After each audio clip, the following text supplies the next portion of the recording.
this is Push English and I'm Renuka Singh. So in my previous two video in quick revision series I have uploaded about poetic devices, first covering the first 2 poems and next I've covered the next 3 poems. But these were the simple poetic devices, and now today I'm going to take up those poetic devices or the figure of speech or literary device which are quite complex and complicated. But just to brush up once again, I'm just taking up the simpler one in a quick 15 seconds. Okay, so let us get started without wasting much of time. So the first one is simile, wherein I've already told you that one thing is compared to another, and they are of different kind, yes, but they look alike, they are alike, and they are alike in some or the other way. And there are linking words which are used in simile, that is like, as, so, or may. So these linking words or linking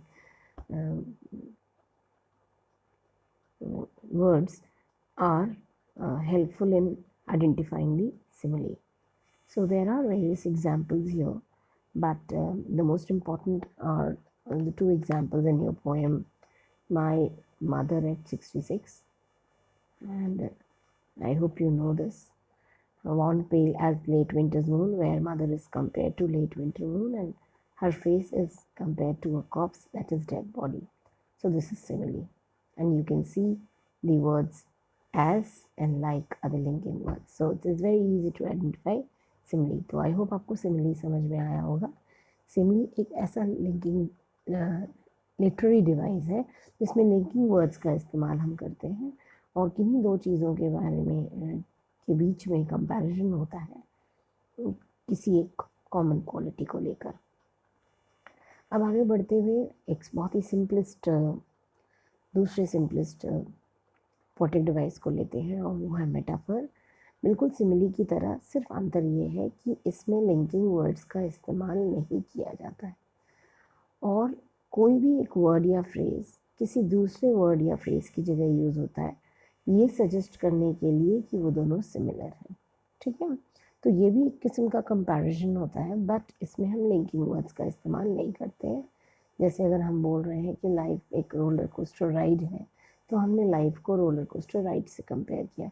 जैसे हम बोल रहे हैं garbage उनके लिए gold था तो हमने गार्बेज को गोल्ड बताया.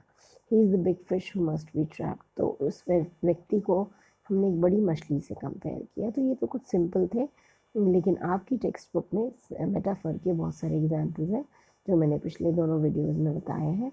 प्लीज़ उसमें जाके देख लीजिएगा. बट फटाफट के लिए एक बता दूँ आपको, जैसे है स्लैग हीप आपकी poem in elementary school classroom में, या उसी पोएम में आप देखिए फॉगी स्लम है.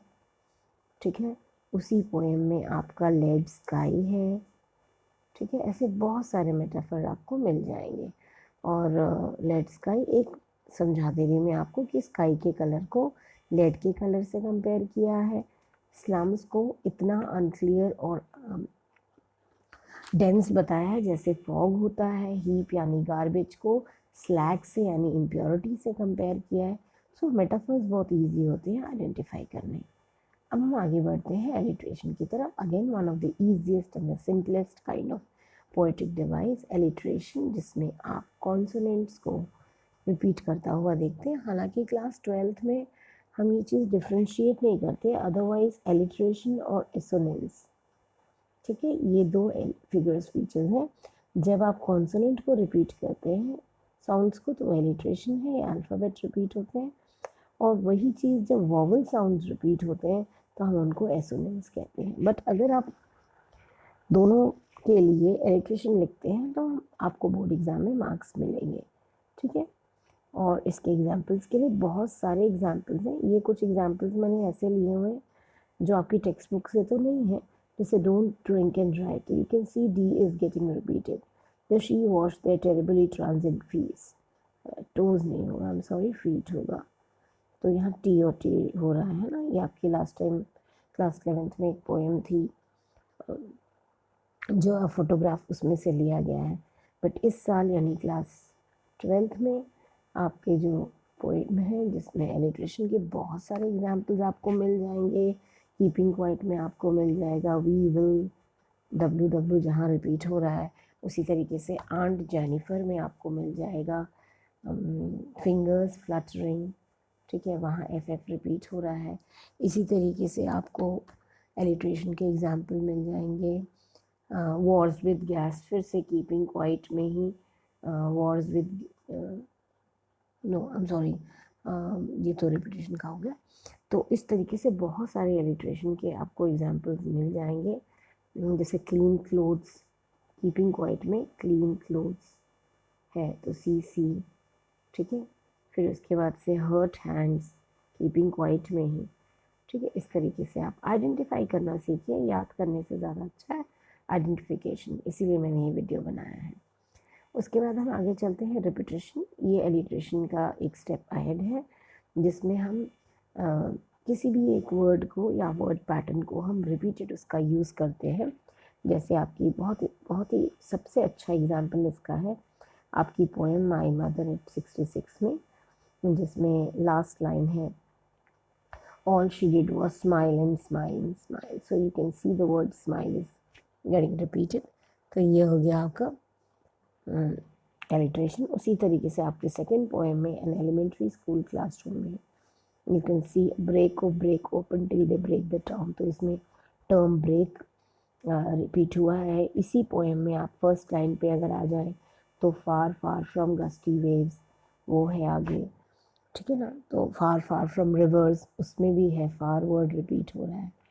ऐसे आपको बहुत सारे फिगर ऑफ स्पीचेस रिपीटेशंस मिल जाएंगे। अब आते हैं पर्सोनिफिकेशन पे, जो सबसे इम्पॉर्टेंट भी है और इसे आइडेंटिफाई करना काफ़ी आसान है। पर्सोनिफिकेशन जहाँ पर हम इनएनिमेट ऑब्जेक्ट को या किसी एब्स्ट्रैक्ट आइडिया को एनिमेट या पर्सन की तरह ट्रीट करते हैं, उसको ह्यूमन क्वालिटीज़ एट्रीब्यूट करते हैं, इंडो करते हैं, तो वो हो जाता है हमारा पर्सनिफिकेशन, ठीक है।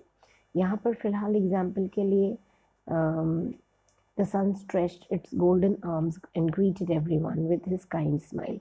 तो सन को इस तरीके से ट्रीट किया जा रहा है कि सन ने अपनी हाथ फैलाए और सबको ग्रीट किया एक अच्छे स्माइल के साथ।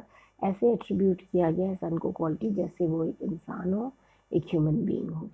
और आपकी पोइट्री में, आपके टेक्स्ट बुक में क्लास 12th में बहुत सारे ऐसे एग्जाम्पल्स हैं जहाँ पे पर्सोनिफिकेशन है, जैसे टेरिफाइड हैंड्स में है, आंट जेनिफर्स टाइगर में, जहाँ पर टेरिफाइड हैंड्स हमने यूज़ किया है, वहाँ पर हम कहीं ना कहीं हैंड्स को जो कि इनएनिमेट है उनको हम टेरिफाइड यानी किसी ह्यूमन बीइंग से, किसी ऐसे ह्यूमन बीइंग से जो बहुत डरा हुआ है उससे कंपेयर कर रहे हैं, उसको वो ह्यूमन लाइक क्वालिटीज़ दे रहे हैं। तो वो हमारा जो है इसका पर्सोनिफिकेशन का एग्जाम्पल है। उसी तरीके से आपकी फर्स्ट पोएम है माई मदर एट 66 में, जहाँ स्प्रिंटिंग ट्रीज़ वर्ड यूज़ किया गया है, यानी ट्रीज़ अगेन इनएनिमेट है लेकिन उनको हम क्वालिटीज़ एक रनिंग ह्यूमन की तरह उसको ट्रीट कर रहे हैं। तो वहाँ पर आपका ये एग्जाम्पल है। ऐसे ढेरों एग्जाम्पल्स आपको मिल जाएंगे, ठीक है।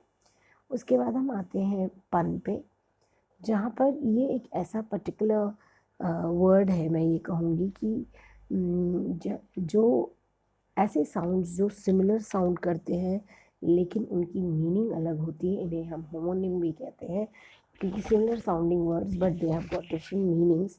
तो आपके पूरी टेक्स्ट बुक में जो है इसका एग्जाम्पल आपको मिलेगा सबसे पहले कीपिंग क्वाइट पोएम में, जहाँ पर एक वर्ड आता है आर्म्स करके, हाँ, जिसमें एक लाइन है अगर आप ध्यान से पढ़ेंगे, and not move our arms so much, है ना। तो वहाँ आर्म्स की दो मीनिंग है, एक है हैंड और दूसरा है वेपन, आर्म्स एंड एम्युनिशन, है ना।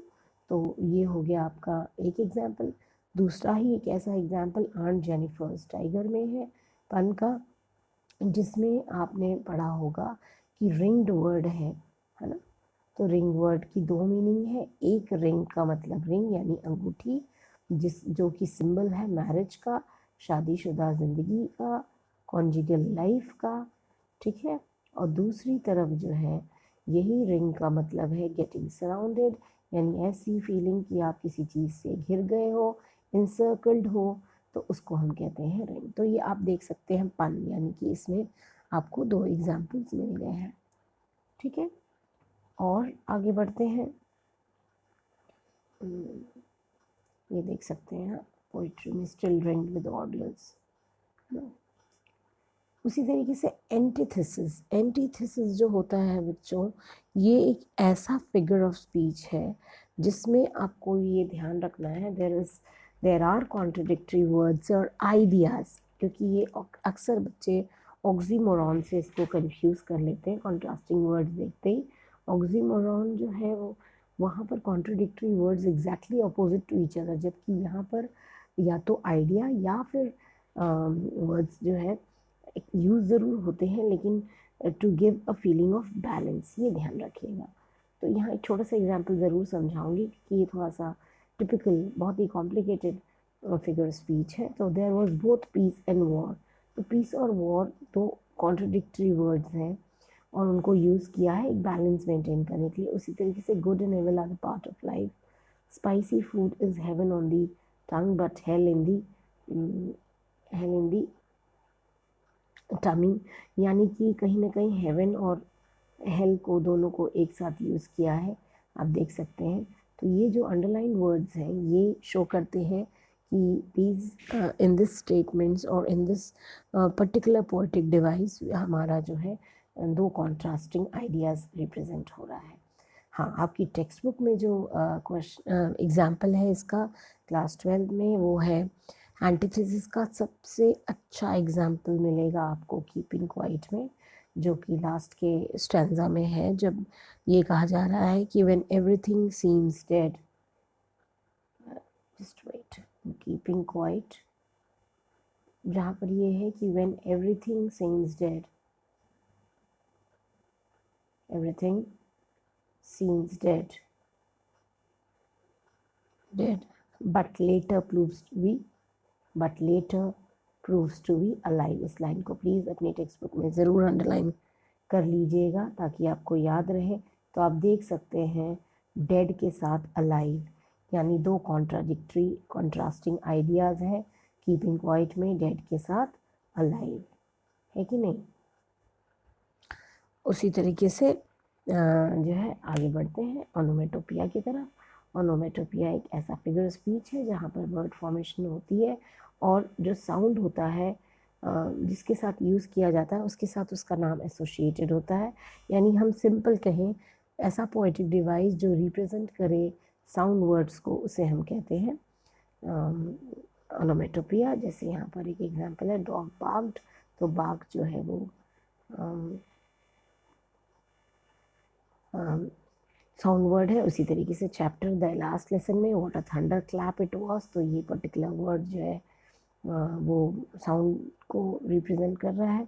लेकिन खैर हम पोएम की बात कर रहे थे, तो आपके poem and elementary school classroom में अगर आपको फर्स्ट लाइन याद हो, far far from gusty waves, तो ये जो गस्टी वेव्स है ये भी ओनोमेटोपिया, गस्टी का मतलब होता है लाउड एंड अनप्लेजेंट, लहरों की आवाज़ ऐसी लाउड एंड अनप्लेजेंट होती है, इसलिए गस्टी वेव बेस्ट एग्जाम्पल है ओनोमेटोपिया का। एसोनेंस के बारे में जब मैं लिटरेशन पढ़ा रही थी मैं ऑलरेडी आपको बता चुकी हूँ। एसोनेंस में वर्ड्स को हम यूज़ तो करते हैं, जब वो सिमिलर वॉवल साउंड्स को हम रिपीट करें उसके रिपीटेशन को हम कहते हैं एसोनेंस। जैसे the fat cat had a smack alas, तो यहाँ कहीं ना कहीं आप ध्यान दीजिएगा, ये ज़रूरी नहीं कि बिगनिंग में ही हो। आप देख सकते हैं fat cat had smack alas, तो आप ए हर जगह।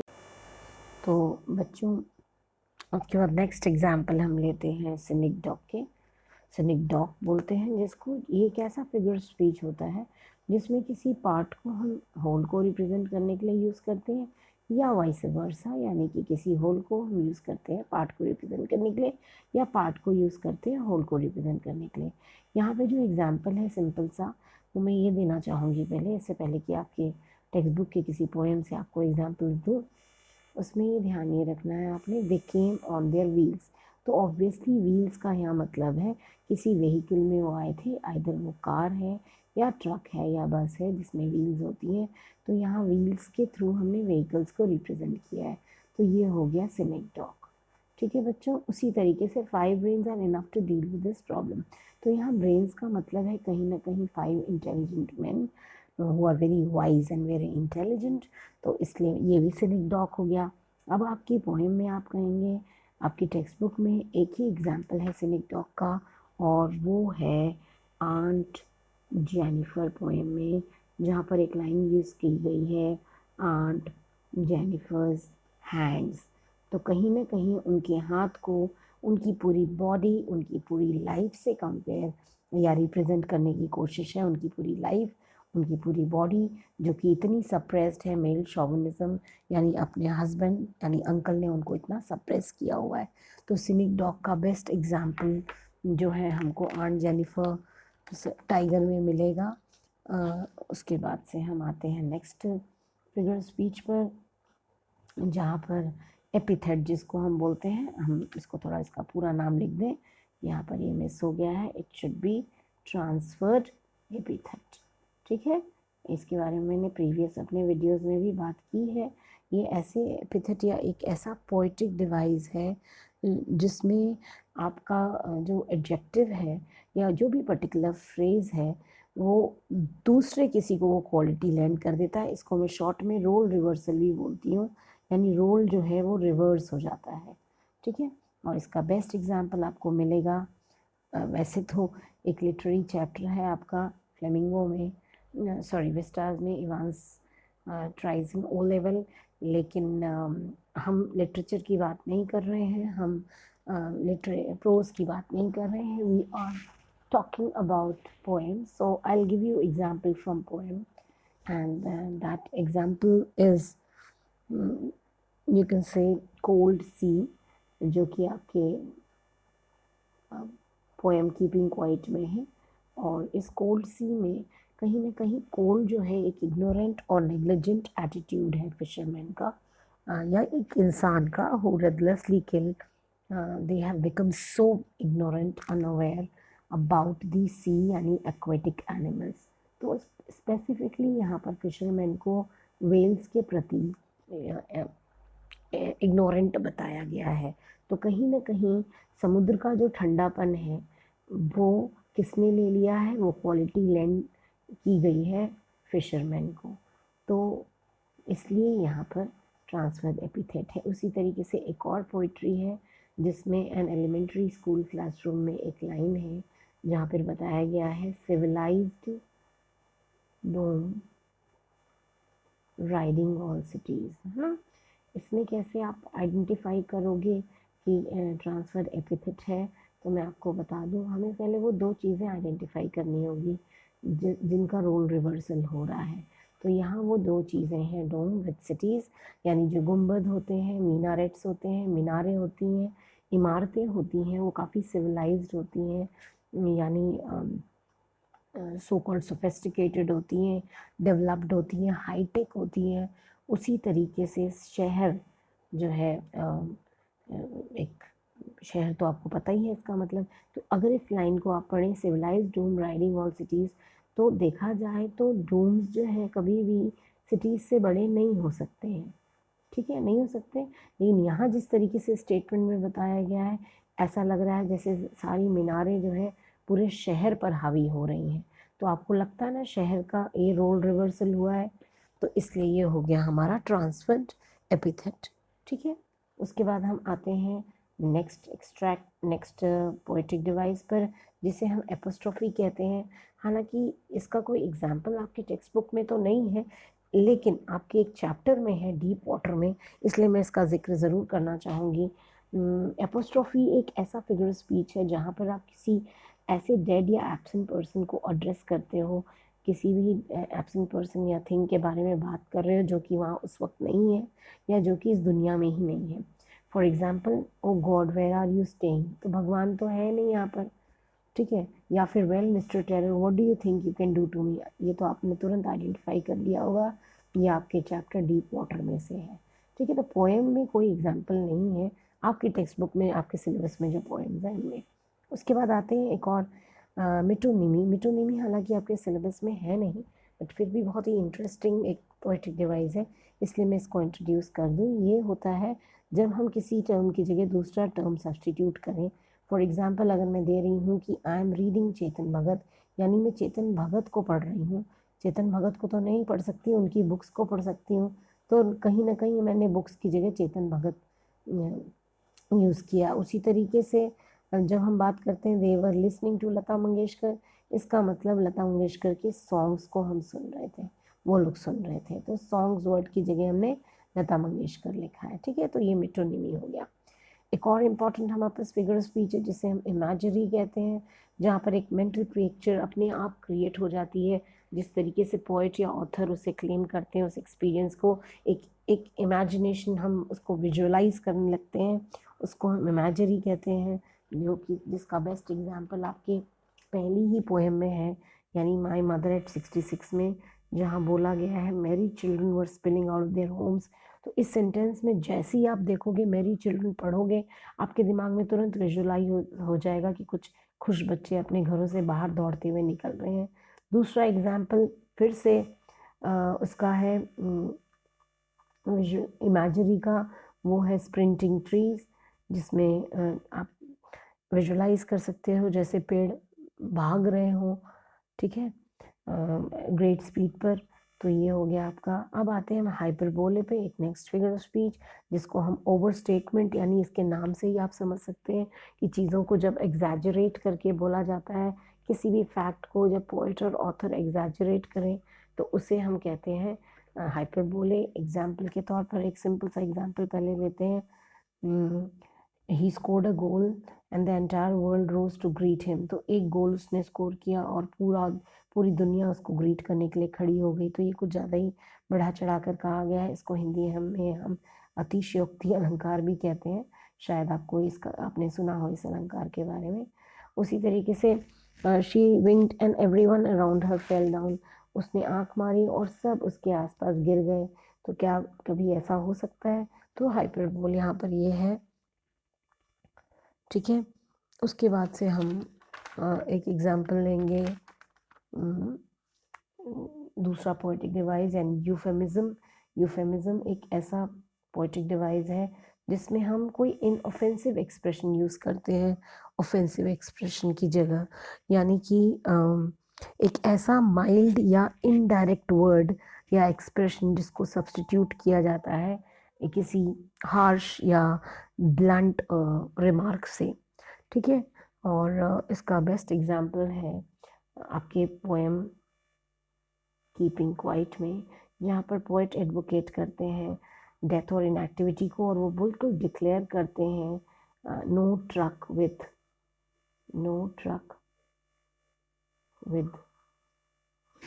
डेथ, जहाँ उन्होंने कैटेगोरिकली ये इनकार किया कि मेरा मौत से कोई लेना देना या कोई रिलेशन नहीं है। तो ये यूफेमिज्म का एग्जाम्पल हो गया, ठीक है। ये एक छोटा सा और एग्जाम्पल है, हालांकि आपकी पोएम में नहीं है, एक ही एग्जाम्पल है यूफेमिज्म का आपकी पूरी टेक्स्ट बुक में इस पोएम में। जैसे my father died at the age of 64, ये बहुत ही ऑफेंसिव वो है, और पास्ड अवे बहुत ही इनऑफेंसिव एक्सप्रेशन है, ठीक है। तो जब भी हम कोई माइल्ड या इनडायरेक्ट वर्ड या कोई ऐसा एक्सप्रेशन सब्स्टिट्यूट करते हैं किसी हार्श और ब्लंट रिमार्क की जगह, किसी अनप्लेजेंट रिमार्क की जगह, तो उसे हम कहते हैं यूफेमिज्म, ठीक है। उसके बाद हम आगे बढ़ते हैं पैराडॉक्स की तरफ। पैराडॉक्स एक ऐसा फिगर ऑफ स्पीच है, एक ऐसा स्टेटमेंट जिसमें हम, जो काफ़ी एब्सर्ड दिखता है लेकिन उसकी बहुत ही आउटडेटेड या एब्सर्ड या अनयूजुअल दिखता है, लेकिन उसकी मीनिंग बहुत डीप होती है।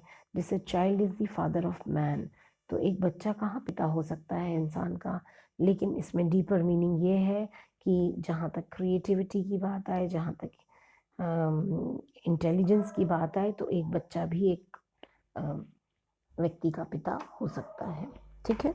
उसी तरीके से आपने जूलियस सीजर पढ़ा होगा, एक फेमस प्ले है शेक्सपियर की, cowards die many times before their death but valiant die one only once. तो कहीं ना कहीं डीपर मीनिंग ये है, ठीक है। उसी तरीके से आपकी टेक्स्ट बुक में इसका एग्जाम्पल जो है,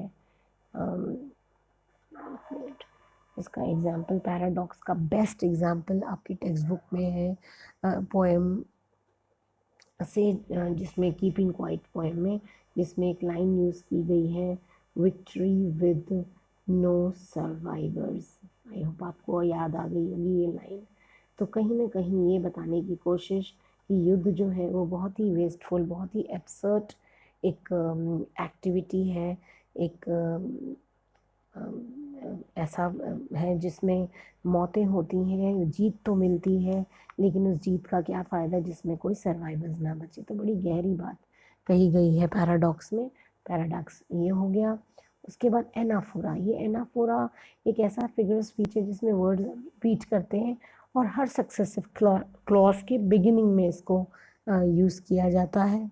और इसके आप एग्जाम्पल्स बहुत सारे हमारी टेक्स्ट बुक में इसके एग्जाम्पल्स हैं, जिनमें से सबसे पहले तो इसको आइडेंटिफाई करने का सबसे अच्छा तरीका होता है कि हर सक्सेसिव सेंटेंस, फ्रेज या क्लॉज के बिगिनिंग में आप आइए और वो वर्ड और फ्रेज या अल्फ़ाबेट, पर्टिकुलर वर्ड जब रिपीट हो रहा होता है तो हम उसे कहते हैं एनाफोरा। ठीक है, जैसे ये एक छोटा सा एग्जाम्पल देखिए, instead of calling me there, instead of treating me well, instead of speaking well. तो आप देख सकते हैं सेंटेंस के बिगिनिंग में ही, तीनों क्लॉजेस के बिगिनिंग में फर्स्ट वर्ड जो है इंस्टेड इंस्टेड इंस्टेड है ना। तो आपकी टेक्स्ट बुक में जो पोएम है जिसके ये एग्जाम्पल्स मैं आपको दे दूँ अभी, उसमें सबसे बढ़िया और सबसे मेरा पर्सनल फेवरेट एग्जाम्पल है कीपिंग क्वाइट पोएम में, जहाँ पे लिखा गया है, let's not speak in any language, let's not speak in any language, let's stop for 1 second. ये लाइन आपको याद आई? तो आप देख लीजिए यहाँ पर लेट्स और लेट्स रिपीट हुआ कॉन्जिक्यूटिव क्लॉजेज में। तो ये एग्जाम्पल हो गया एनाफोरा का। इसके अलावा और भी एग्जाम्पल्स हैं एनाफोरा के।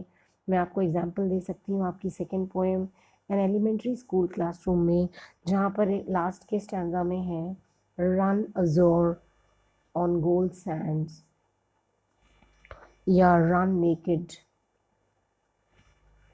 Into books, into books. तो रन वर्ड जो है, अब आपको इसको, आप इसको कह सकते हैं कि रिपीटिशन, लेकिन my children, my dear children, there is lot of difference between anaphora and repetition. Repetition word repeat ज़रूर होता है, लेकिन एनाफोरा में एक इम्पॉर्टेंट बात ये होती है कि ये सेंटेंस के बिल्कुल बिगिनिंग में आएगा। एक और एग्जाम्पल बता देते हैं आपको आपकी ही टेक्स्ट बुक से, जिसमें जिस पोएम का नाम है अ थिंग ऑफ ब्यूटी, जिसमें आपने एक लाइन पढ़ी होगी, ऑफ नोबल नेचर्स। ठीक है, of inhuman dearth, inhuman dearth, of gloomy days, of over darkened ways है। तो कौन सा वर्ड बार बार हर क्लॉज के आगे लगा? ऑफ। तो यहाँ पर ऑफ से जो हमने बिगिनिंग की वो एनाफोरा हो गया। ठीक है, उसी तरीके से एक और एग्जाम्पल है आंट जेनिफर्स टाइगर में, जिसमें आप पढ़ेंगे, they do not fear the men beneath the tree, they pace, sorry PACE, pace in sleek chivalric certainty. तो आप देख सकते हैं यहाँ पर टाइगर्स के लिए हमने दे यूज़ किया है और दे जो है रिपीट हो रहा है, ठीक है ना, लेकिन सेंटेंस बिगिनिंग में हो रहा है। तो इस तरीके से आपके एग्जाम्पल्स आई होप आपको समझ में आ गए होंगे। उसके बाद हम एक दो और फटाफट मैं आपको बता दूँ कौन कौन से पोएटिक डिवाइसेस हैं जिनका जिक्र बहुत कम है लेकिन फिर भी ये इम्पॉर्टेंट है आपके एग्जामिनेशन पॉइंट ऑफ व्यू से। उनमें से एक एग्जाम्पल है इंजैम्पमेंट। ये एक ऐसा फिगर ऑफ स्पीच है जिसमें आपने ये ध्यान देना है कि इसको हम पहले तो आइडेंटिफाई कैसे करें, और आपके पूरी टेक्स्ट बुक में सिर्फ ये एक पोएम में है और वो है आंट जेनिफर्स टाइगर में। ठीक है, तो इसमें होता ये है कि जब हम when we move from one line to another line without terminating punctuation marks, punctuation marks के बिना जब हम कंटिन्यूटी कर लें, ना कॉमा है, ना फुल स्टॉप है, ना एक्सक्लेमेटरी मार्क है, उसे हम इंजैम्पमेंट कहते हैं।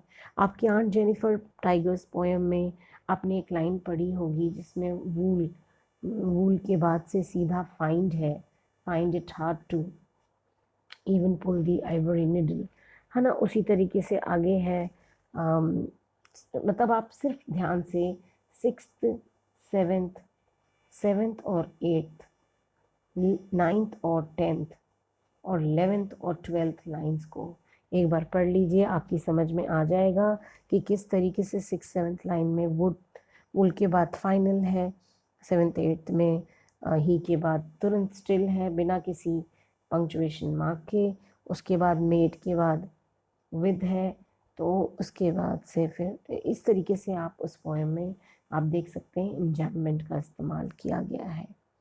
इसके अलावा एक और बहुत इम्पॉर्टेंट फिगर स्पीच जो मैं मिस कर रही थी वो है आयरनी। तो मैं आपको बताती चलूँ, आयरनी जो एक ऐसा पोएटिक डिवाइस है जिसमें आप जो है किन्हीं दो सिचुएशंस को आप एकदम ऑपोजिट तरीके से यूज़ करते हैं। जैसे आंट जेनिफर में एक तरफ आंट जेनिफर्स टाइगर वर्ड को ही ले लीजिए, ये एक ऐसा सिचुएशन है जहाँ उनके ही बनाए गए टाइगर्स जो हैं वो बड़े बोल्ड और फेयरलेस हैं, लेकिन जो क्रिएटर है वो काफ़ी वीक है, कमज़ोर है, ऑप्रेस्ड है। तो कहीं ना कहीं आंट जेनिफर और टाइगर में आयरनी इसलिए है बिकॉज एक तरफ हम दिखा रहे हैं that tigers embroidered by Aunt Jennifer's are bold and fearless, whereas the creator, that is Aunt Jennifer, is very weak and oppressed. ठीक है। तो दूसरी तरफ एक और इसी पोएम में वर्ड है रिंग। अगर आप ध्यान दें तो ये जो वर्ड रिंग है एक्चुअली रिप्रेजेंट करना चाहिए, it is symbol of marriage. Ring should stands for love and protection, it should protect and love, whereas poem mein what is it doing, it is not only suppressing but it is also enhancing the terrific things। यानी कहीं ना कहीं ये ring जो है वो terrify कर रहा है, इंस्लेव कर रहा है। ठीक है, तो आप देख सकते हैं यहाँ बिल्कुल आयरॉनिकल सिचुएशन है, आयरनी है। तो आयरनी का बेस्ट एग्जाम्पल आपके टेक्स्ट बुक में ये है, आपकी पोएम में ये है। उसके अलावा मुझे लगता है कि कुछ सिंबल्स का इस्तेमाल किया गया है आपके कई पोएम्स में, जिनमें से बेस्ट एग्जाम्पल मैं दे सकती हूँ। सिंबल्स में कुछ बताने की ज़रूरत नहीं है, जो एक्चुअली लिटरल मीनिंग है उससे कई गुना ज़्यादा जब हिडन मीनिंग होती है उसे हम कहते हैं सिंबल्स। जिसमें आपका एग्जाम्पल आंट जेनिफर में ही अगर आप ले लीजिए तो टाइगर्स वर्ड सिंबलाइज करते हैं, जो है सिंबलाइज करते हैं एक इनर डिज़ायर को, जो कि बहुत ही एक ज़रिया है। It is an art where creative expression is there। उसी तरीके से अंकल जो है वो रिप्रेजेंट करते हैं एक मेल शॉविनिस्ट सोसाइटी, एक ऐसा फैक्टर जो किसी को डोमिनेट कर रहा है। रिंग जो है वो भी सिंबॉलिक है, सिंबॉलिक ऑफ मैरिज। ठीक है, उसी तरीके से आप और आगे जब बढ़ेंगे और पोइट्रीज में भी जाएंगे और पोएम्स में भी,